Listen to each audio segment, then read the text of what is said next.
अयोध्या में राम मंदिर के लिए संघर्ष लगभग 1000 वर्ष तक चला, जिसमें हजारों लोगों ने अपनी जान दे दी, तो कई राजवंश इसके लिए लड़ते हुए समाप्त हो गए और कई योद्धा भगवान राम के जन्म स्थान की रक्षा में फना हो गए। आज हम आपको बताने जा रहे हैं वो चौंकाने वाले ऐतिहासिक तथ्य जो राम मंदिर से जुड़े हुए हैं। कन्नौज के गहड़वाल राजपूत वंश के 5 सम्राटों चंद्रदेव, मदनपाल, गोविंद चंद्र, विजय चंद्र और जयचंद्र के शासन काल में अयोध्या का चतुर्दिक विकास हुआ। त्रेता के ठाकुर तथा विष्णु हरि शिलालेख के अनुसार 1130 में गोविंद चंद्र तथा 1184 में जयचंद्र ने श्री राम मंदिर का जीर्णोद्धार करवाया। अवधवासियों के अनुसार आक्रांता से लड़ते लड़ते जयचंद्र की वीरगति के बाद हिंदुओं का सूर्य अस्त हो गया।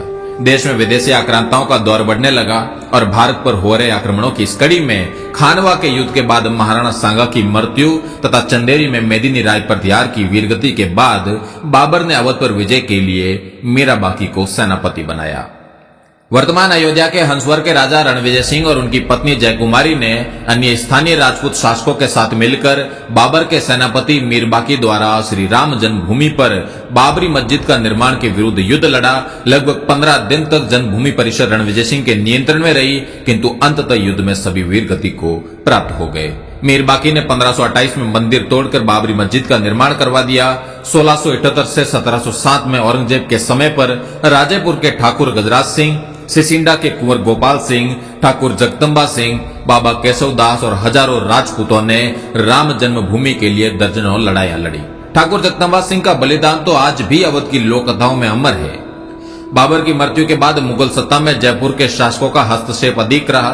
काशी, मथुरा, वृंदावन सहित उत्तर भारत के ये सभी धार्मिक स्थल मान सिंह जी की जागीरी में आते थे। जयपुर रोयल के अभिलेखागार के अनुसार 1717 में सवाई जयसिंह द्वितीय ने सरयू नदी के किनारे श्री राम जन्म स्थान खरीदा और 1725 तक इस मंदिर का जीर्णोद्धार करवाया। उत्तर भारत के धार्मिक स्थलों पर मिर्जा राजा मानसिंह से लेकर सवाई जयसिंह जी तक के जयपुर के शासकों का अधिकार होने के कारण मुगल सत्ता द्वारा स्थानीय नवाबों को मंदिर परिसरों से दूर रहने के सख्त निर्देश थे। जयपुर शाही परिवार के पास राम मंदिर और आसपास 983 एकड़ के करीब जमीन थी, जिसका नक्शा जयपुर रॉयल आर्काइव में आज भी उपलब्ध है।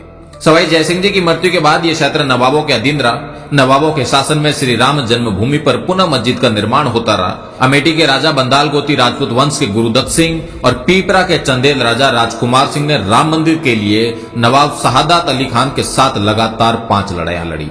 कालांतर में हंसवर परिवार से ही निकले मकारी के चंद्रवंशी राजा ने 1814 से 1836 के मध्य अवध के नवाब नरीरुद्दीन हैदर के विरुद्ध राम मंदिर के लिए 3 लड़ाइयां लड़ी। गोंडा के राजा देवी बख्श सिंह ने अवध क्षेत्र के सभी तालुकदारों और छोटे राज्यों को एकजुट किया और 1847 से 1857 के बीच कई लड़ाइयां लड़ी। इन लड़ाइयों में नवाब वाजिद अली शाह बुरी तरह हार गया और इन लड़ाइयों के दौरान ही एक छोटा चबूतरा और राम मंदिर परिसर में मंदिर का निर्माण किया गया। जन्मभूमि स्थल पर चबूतरे के निर्माण के बाद अमेठी के एक मौलवी अमीर अली द्वारा एक टुकड़ी रवाना की गई, जिसे भीटी के राजकुमार जयदत्त सिंह ने रोनाई गांव के पास रोक दिया और वहां पर एक लंबी लड़ाई हुई, जिसमें कई राजपूत सैन्य दल लड़ते हुए वीर गति को प्राप्त हो गए। 1857 की क्रांति के बाद ब्रिटिश सरकार ने मंदिर परिसर पर भविष्य में विकास कार्यों पर रोक लगा दी। देश आजाद हो गया, किंतु 1000 वर्षों तक चल रहे संघर्ष ने विराम नहीं लिया। राम मंदिर आंदोलन के जनक मेवाड़ के वीरम देवोत राणावत महंत दिग्विजय नाथ जी ने इस आंदोलन को संगठनात्मक स्वरूप दिया और 1969 में अपनी समाधि से पूर्व तक अनवरत इस काम में कार्यरत रहे। उत्तर प्रदेश के तत्कालीन मुख्यमंत्री वीर बहादुर सिंह रघुवंशी ने 1 फरवरी 1986 में पहली बार राम मंदिर के ताले खुलवाए। 1949 में केंद्र तथा राज्य सरकार पर विवादित ढांचे से प्रभु श्री राम की मूर्ति हटाने का दबाव था।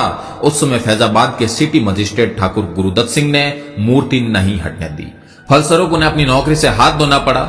निर्मोही अखाड़े के संतों के बाद शायद अशोक सिंघल पहले प्रमुख हिंदू नेता है जिन्होंने स्वीकार किया कि ठाकुर गुरुदत्त सिंह के योगदान ने राम जन्मभूमि के इतिहास की दिशा बदल दी और राम जन्मभूमि पर नियंत्रण के लिए हिंदू संघर्ष की समयरेखा में एक मील का पत्थर स्थापित किया। विवादित ढांचा गिराया गया और आज हम देखते हैं कि महंत दिग्विजय नाथ जी की भावी पीढ़ी योगी आदित्यनाथ जी के तप परिश्रम के फलस्वरूप प्रभु श्री राम के मंदिर की प्राण प्रतिष्ठा होने जा रही है। लगभग 1 सहस्त्र वर्ष के क्षत्रियों के संघर्ष के बाद आज क्षत्रियों को कौन सा स्थान प्राप्त है, इसका आप स्वयं मूल्यांकन करें।